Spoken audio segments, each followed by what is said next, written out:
Does your back hurt when you walk, but feels better when you sit down? Or do you find yourself needing to lean over a grocery cart just to get around the store? Those are both very common problems in people over 60, but the good news is you can fix it. In this video, I'll explain why that happens, plus show you some simple tricks that you can use to walk more comfortably. But first, why do you get back pain when you're standing or walking that goes away when you sit down? There are all kinds of different medical diagnoses that are used to explain this, such as degenerative disc disease, spinal stenosis, spondylosis, spondylolisthesis, but all of those terms basically boil down to the same problem. As you age, your discs naturally dry out.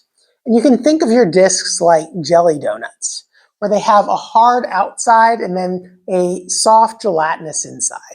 Now, when that gelatinous inside, known as the nucleus pulposus, is pushing out against the outer walls, it makes the disc very stiff and helps keep your spine from slipping. But when those discs dry out, you lose some height, which can press the joints in your lower back together. It can also start to pinch on the nerve roots that go down into your leg, and it can make one vertebrae slip forward on another one, especially when you have a lot of arch in your lower back. So, in order to deal with that problem, there are a few things you can do. One, you could have a spinal surgery where they fuse two vertebrae together. But that's only a short-term fix because you still have to move. And so within a few years, people will usually start to develop problems either above the fusion or below the fusion. The other option is to use your muscular system to help stabilize the spine. And at least in my own opinion, I think that's the preferable option. So here are a few tips that you can use to help make your spine more stable by correcting your posture and improving your muscle strength. When you stand with an excessive forward pelvic tilt like that, it exaggerates the arch in your lower back. That can start to make one vertebrae slip on the other, especially the lower ones like L4 on L5 or L5 on S1. It also jams the joints together in the back, which can create some joint pain, otherwise known as facet syndrome. Or it can pinch on the nerves that go down your leg. So ultimately, we want to correct that posture to help realign the vertebrae with one another so they're stacked on top of each other like a tower of blocks, and to activate the muscles, specifically your abdominals and your glutes, that counteract that position. Now, when you go to walk, particularly if you're taking a larger step, that can further exaggerate the arch in your lower back. And if you have stiff hip flexors, that can contribute to that forward pelvic tilt, particularly when you're going into hip extension. It'll pull you into forward pelvic tilt. So number one, we want to make sure we have sufficient length in the hip flexors. You can do a simple hip flexor stretch to help with that. Now, when you go into that stretch, you don't want to arch your lower back like this. So make sure you do a little bit of a pelvic tilt like that, trying to flatten the curve of your spine. Many people will learn a pelvic tilt exercise lying down in physical therapy, but ultimately what you need to be able to do is to do that in a standing position, where you roll the pelvis underneath, flatten the lower back like that, and then ultimately we're going to want to do that during the hip flexor stretch. Now, if you can't do this, you can start out by standing up against a wall, flattening the lower back, and trying to narrow the gap between the lower back and the wall. Try to get that as close to the wall as possible. Flattening the lower back out like that. Now, once you've learned that position, we're going to try to do that starting out like this, and then taking a slight step into the hip flexor stretch.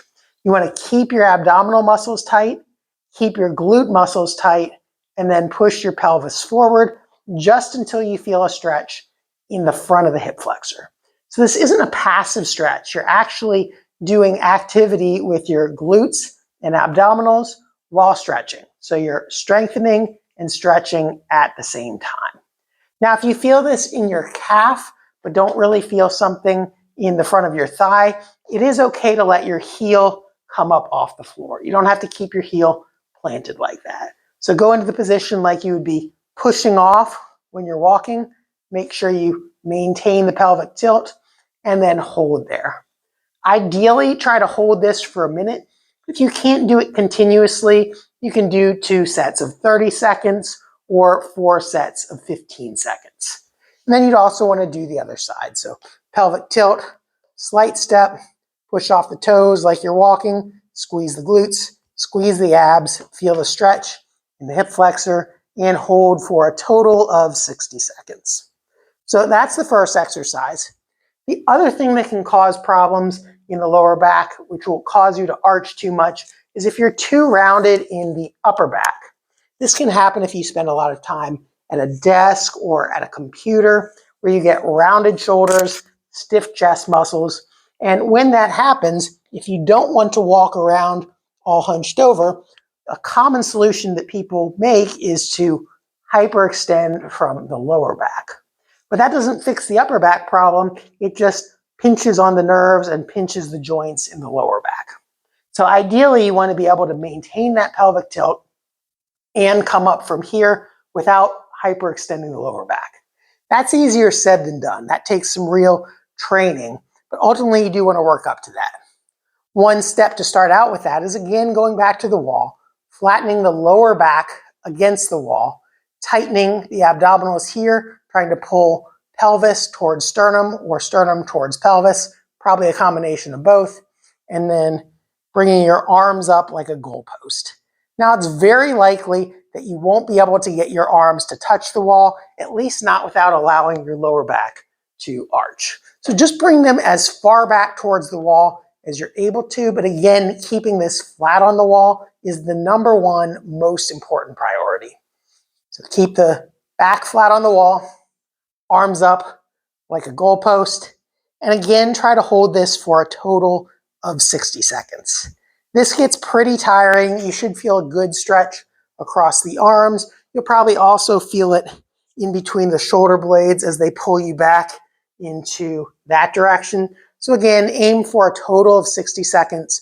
Break it up however you want to. Now, once you've done that stretch, now we want to try to do this in standing. So rolling underneath like that, squeezing the glutes, tightening the abdominals. Now we want to try to lift the chest and shoulders without arching the lower back. Tighten under here, tighten under there. Hold this tight. Try to keep the abdominals tight. Slight lift of the chest and shoulders. Notice that's very subtle. Down, up, down, up. It's very subtle, but it can make a big difference as to how you feel when you're walking. So now that we've covered all of those basics in standing, now we need to bring that into motion. So start out doing pelvic tilt, squeeze the glutes. Now you can't walk around like this because you're going to feel like Steve Urkel, if you remember that reference from the show Family Matters. So instead, you're going to tilt under like this, tighten here, but now you want to start your motion by pushing off the back foot. So drive off the calf, you continue that motion into your glutes, and then push off forwards. So you start your step with the back leg driving forwards, not pulling forwards with the front leg. Tuck under, push off the toes, drive the pelvis forward. Now you'll probably notice if you're keeping your abdominals tight while walking that you'll have a very slight forward trunk lean. And that's okay. You don't want to walk around hunched over like that, but it's a transition of force from the calf through the hip through the leg, and so you're going to be going in that same direction. Think of a sprinter coming out of the starting blocks. They don't run upright like this. They're driving and pushing through the leg. Now, a sprinter is running much faster, so they're more inclined than you will be, but you will be slightly inclined walking forwards. Now, as far as leaning on grocery carts or walkers, that's absolutely okay to do if you do need to do it to relieve symptoms. But ultimately, you want to build up to being able to stay a little bit more upright without hyper extending and walking completely upright. In fact, walking with a wheeled walker can be a great way to improve your ability to do this.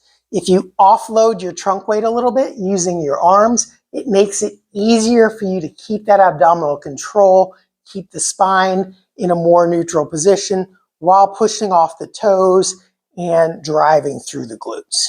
So you don't necessarily need to use the wheeled walker all the time, but it can be a great tool to help you learn to walk more upright. So those were the tips I had. Let me know in the comments what you thought of these. And if you'd like more tips to walk more comfortably, check out this video over here. Thanks for watching, and I'll see you in the next video.